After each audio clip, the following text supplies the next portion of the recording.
So, Bloodshot is the Vin Diesel action film. Vin Diesel comic book film, actually, based on the comic book by Valiant Comic Books. And, yeah, it pretty much plays the way you would imagine a Vin Diesel action film to play out, even as a kind of like a super-powered cyborg soldier of sorts. It has a really interesting premise, I gotta admit, but the problem with this film is that it has a really, really interesting premise that could make for a great action thriller. And it just kind of botches it, like, all over the place. Okay, so Vin Diesel plays Ray Garrison, who we're initially introduced to as a soldier who gets shot in the field. And apparently he's shot by, like, this terrorist who kidnaps him, kidnaps his wife, tortures his wife, kills his wife, and then kills him. But then Ray is brought back from the dead with these, like, essentially just like nanomachines that have replaced his blood and can basically reassemble his body, make him stronger, make him faster. Apparently he can access the internet. He's basically indestructible at this point. And it's weird because, like, the way that they set it up here, like, at first off, it kind of feels like, it's like RoboCop. Soldier killed in the line of duty, gets revived by scientists, and the scientists want to use him for their own deeds and find out that, now he's, like, super powerful. Now he's going to go out for revenge for the man who killed him and his wife. But the way that they set up his superpowers, too, is that they kind of set him up as, kind of like, I hate using this kind of, like, description, but, like that one kid on the schoolyard would just keep making up powers as they go along. It kind of feels like that with Ray here. Ray, who becomes the hero Bloodshot, or sorry, codename Bloodshot. He's taken in by Dr. Emil Harding, played by Guy Pearce, with all these other soldiers who have been wounded in the line of duty. Like, some have lost their sight, some can't breathe, some lost their legs, and now they have basically robotic parts to replace them all. So it's just this big cyborg team from this scientific organization. Now, of course, you will see a lot of parallels here, stuff like RoboCop. I was beginning to think of, like, Deus Ex a little bit as well, but I'm going to try to push those aside, just take the movie as it is. But here's the thing. So Ray has this amazing power, these nanomachines in his body that can basically repair it if he's ever shot or hurt, if he ever gets cut, they're quickly mended up. It feels like he can live through anything with this. So what does he do to try out these powers? He punches a punching bag, he punches a hole through it, and then he proceeds to lift weights that are slightly heavier than the weights he would apparently normally lift. So I guess we're supposed to be impressed that, like, oh man, he can lift, like, the highest weights that they have there, which don't really look that much heavier from the other one. Now, I'm sure, like, there's probably some specifics about, how much he's lifting here. It's like, oh man, that's very impressive. But it's just an excuse to watch Vin Diesel's muscles, literally watch him flex his muscles.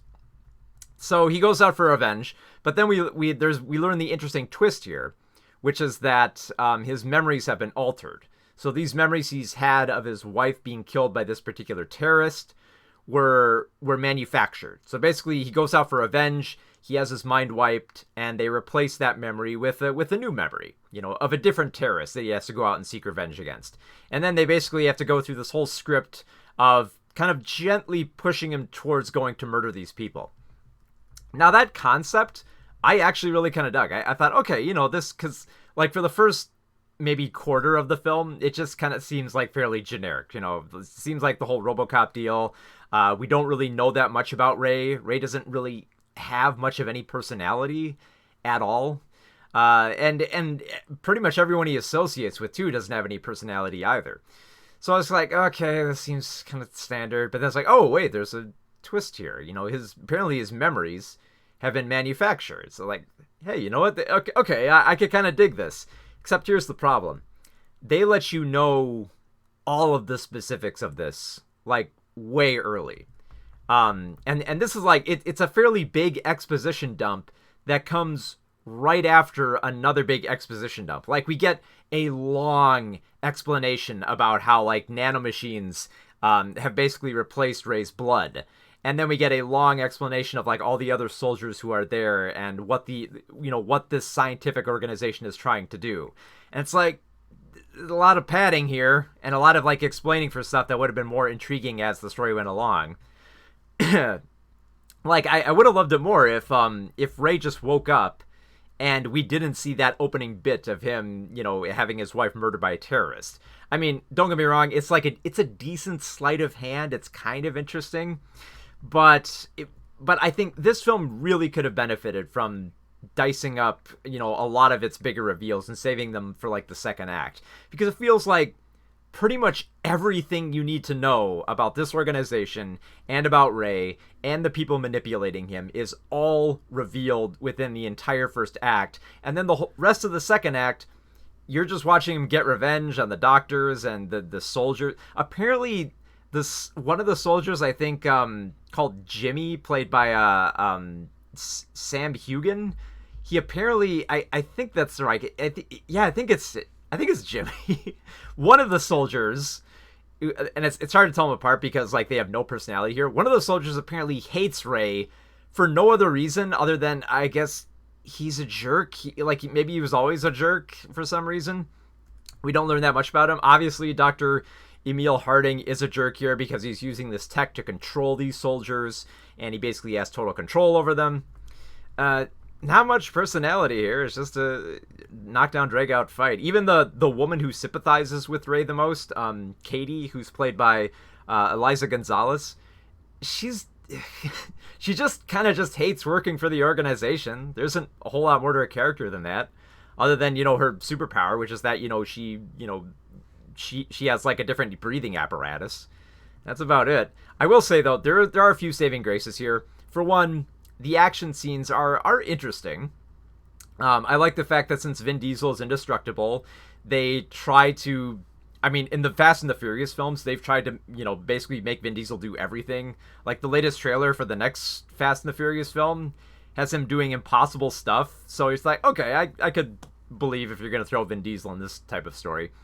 But the thing is, like, he does so much like impossible stuff that it's just kind of like maybe it's the Fast and Furious films have kind of spoiled us, but I've kind of gotten used to like seeing Vin Diesel tackle cars and kick cars aside and literally catch cars, that to see it in this film, it's like, it's not that impressive.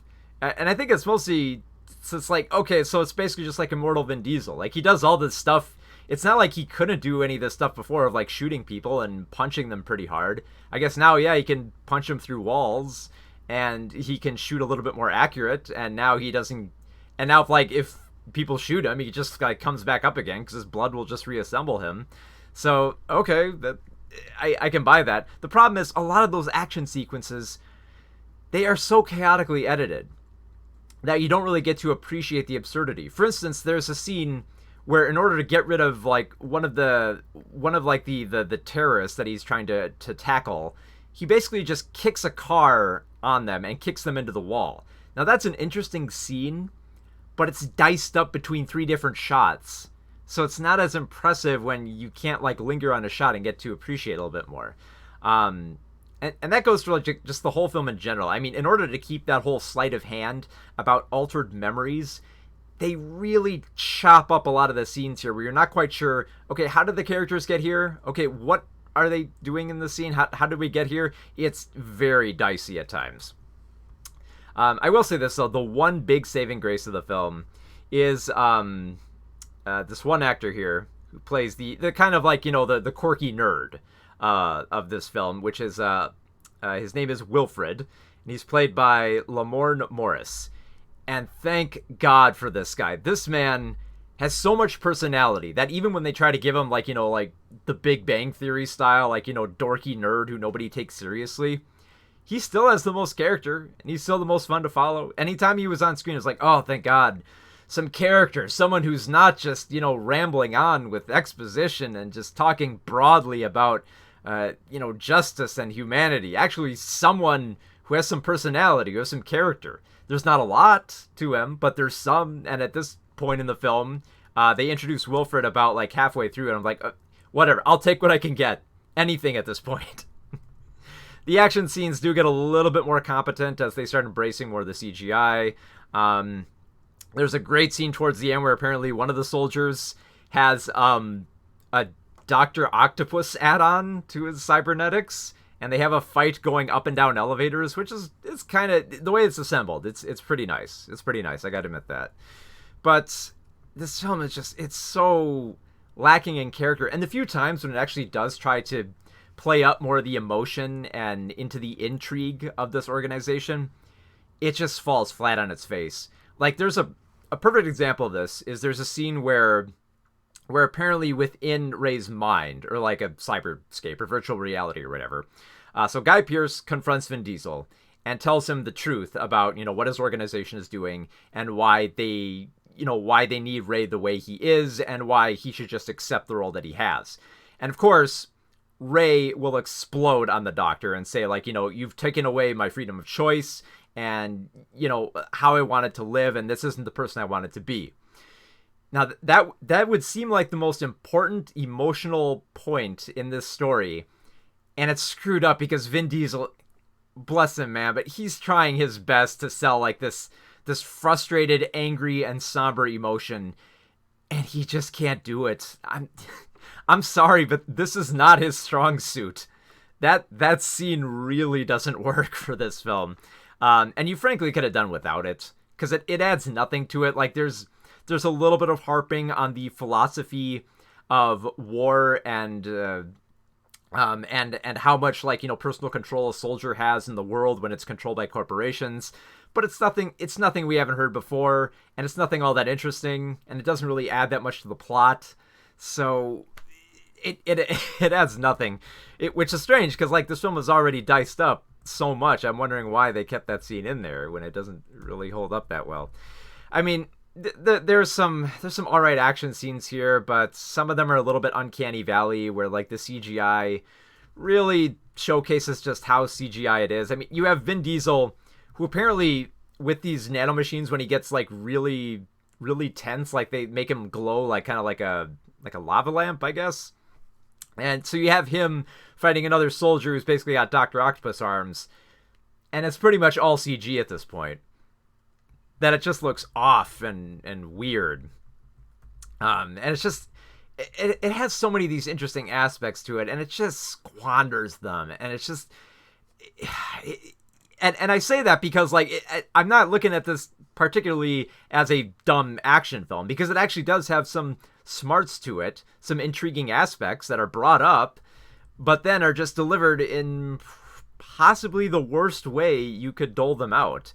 And it seems like a very smart action film that was watered down and just, like evaporated of, like, the intrigue and a lot of the suspense, because, like I said, they reveal everything to you quite early that the film kind of feels like it's holding your hand and doesn't really trust the audience to make these discoveries on their own. So it's like, okay, the whole first act, we will tell you everything that will go on, and then the second act, you'll be able to just enjoy it as is.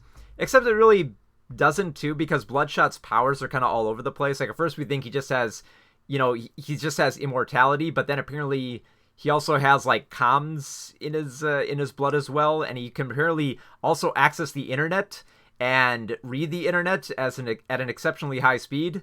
Now, here's the thing. I thought for sure, because, like, he would get, like, heated with these nanobots, that somehow, like, if he took too much damage, that he would somehow, like, overheat.